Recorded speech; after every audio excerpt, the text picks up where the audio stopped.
আসসালামু আলাইকুম। সম্মানিত দেশবাসী, আমি একজন কুয়েত প্রবাসী।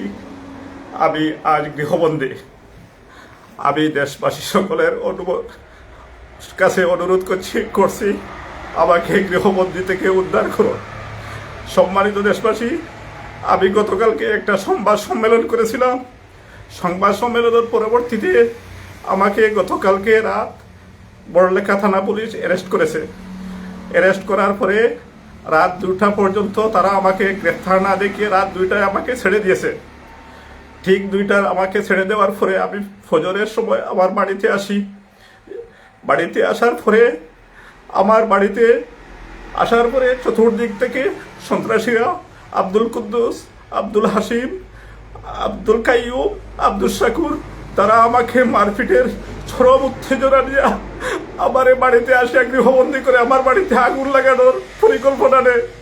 ঠিক এই মুহূর্তে আমি বড়লেখা থানা পুলিশকে বারবার ফোন করি, পুলিশ ফোন রিসিভ না করায় আমি 999 ফোন করি।